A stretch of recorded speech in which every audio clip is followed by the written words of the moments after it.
അതിൽ ചില കാര്യങ്ങളുണ്ടോന്ന് എനിക്കൊരു സംശയം. താനെന്താ ഈ പറഞ്ഞു വരുന്നേ? എന്തായാലും തെളിച്ചു പറ. അല്ല കിരൺ, ധ്വനി മോൾക്ക് ആ കഥ പറഞ്ഞു കൊടുത്തത് പൂർണിമേച്ചിയാ. അതെ, അതിനെന്താ? ആ കഥയില് എന്തോ ഒരു വലിയ രഹസ്യമുണ്ട് കിരൺ.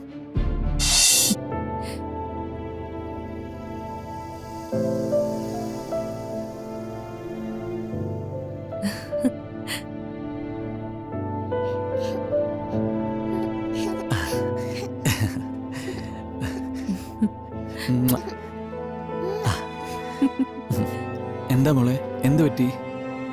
എന്താ വിഷമിച്ചു എന്ന് പറഞ്ഞേ?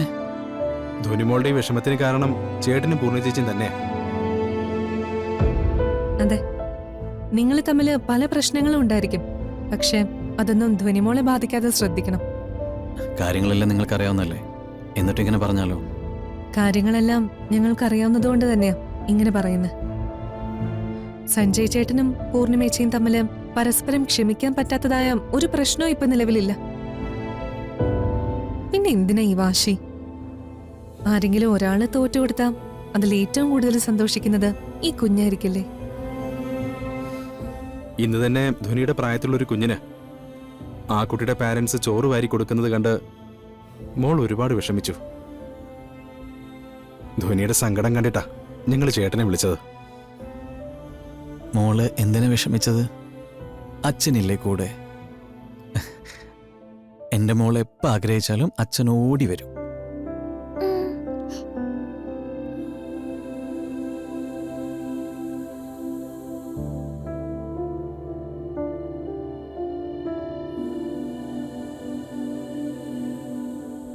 മോൾക്ക് ചോറ് വാരിത്തരണമെന്നോ?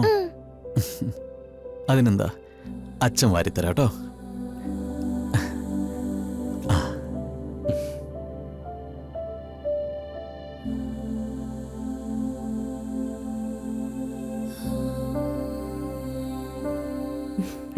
ഭക്ഷണം ഞങ്ങൾ കൊണ്ടുവന്നിട്ടുണ്ട്. കഴിക്കട്ടോ, ഇവിടെ ഇരിക്കട്ടോ.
എന്തോ കാര്യമായ ആലോചനയിലാണല്ലോ.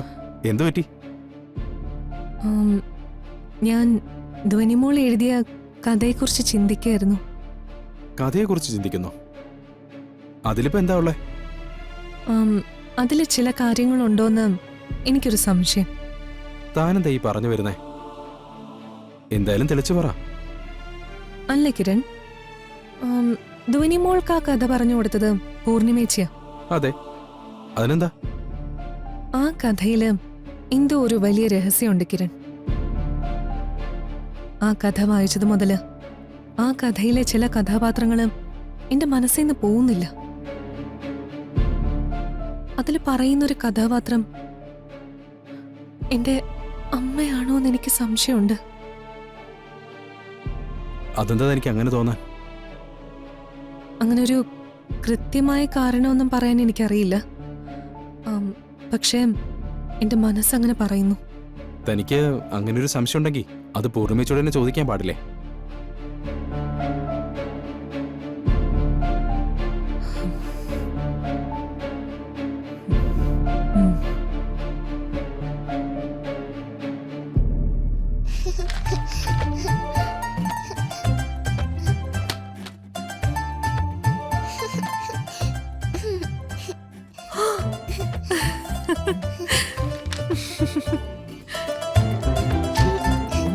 എനിക്ക് വയ്യ. ഫസ്റ്റ് പ്രൈസോ?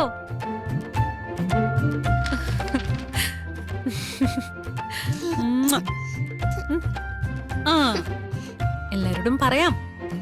വന്നേ, വാ.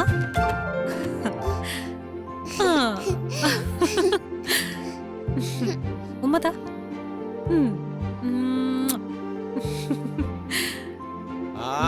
എന്തുവാ അമ്മയ്ക്ക് സന്തോഷായി.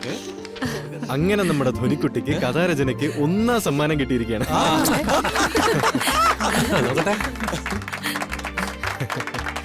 ഇന്നിവിടെ സെലിബ്രേഷനാ. ധ്വനിമോള് എന്ത് പറഞ്ഞാലും അത് ഞാൻ വാങ്ങിച്ച് തരും. ഓക്കെ? മോൾക്ക് എഴുതാനുള്ള കഥ ആരാ പറഞ്ഞേ? അതിത്ര ചോദിക്കാനുണ്ടോ? ഞാൻ പറഞ്ഞെടുത്ത കഥയായിരിക്കും ധ്വനിമോൾ എഴുതിയത്, അല്ലേ മോളെ? ബെസ്റ്റ്. നന്നായിരുന്നേനെ. അങ്ങനെ ആയിരുന്നെങ്കിൽ അവൾ ആ സ്റ്റേജിൽ പോലും കേറ്റൂലായിരുന്നു. ആ പരിപാടി പോലും പങ്കെടുപ്പിക്കാതെ അവൾ അവിടുന്ന് പറഞ്ഞു വിട്ടേനെ.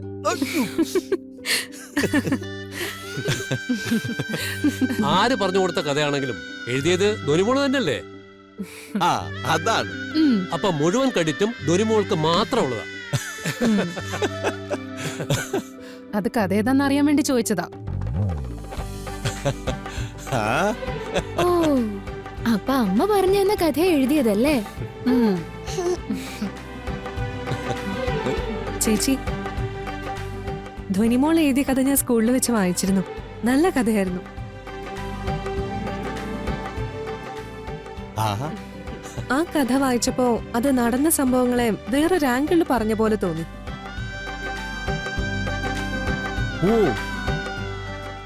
ദുർഗ പറഞ്ഞത് ശരിയാ. ഞാൻ കഥ മോൾക്ക് പറഞ്ഞു കൊടുത്തത് നടന്ന സംഭവങ്ങളെ ബേസ് ചെയ്ത് തന്നെയാ.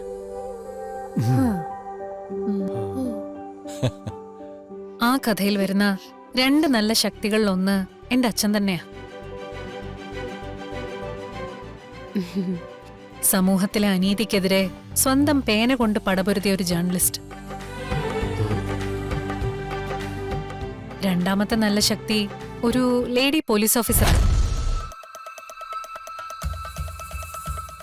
ആ കഥയിൽ തിന്മയുടെ പ്രതീകമായി വരുന്നത് മറ്റാരുമല്ല, മയക്കുമരുന്നും ഹ്യൂമൻ ട്രാഫിക്കിങ്ങും മണി ലോണ്ടറിങ്ങും തുടങ്ങി എല്ലാ ഇല്ലീഗൽ ആക്ടിവിറ്റീസിന്റെയും തലവനായി നിൽക്കുന്ന ക്രിമിനലുകളിൽ വെച്ച് ഏറ്റവും ക്രിമിനൽ ആയിട്ടുള്ള ഒരാളാണ്.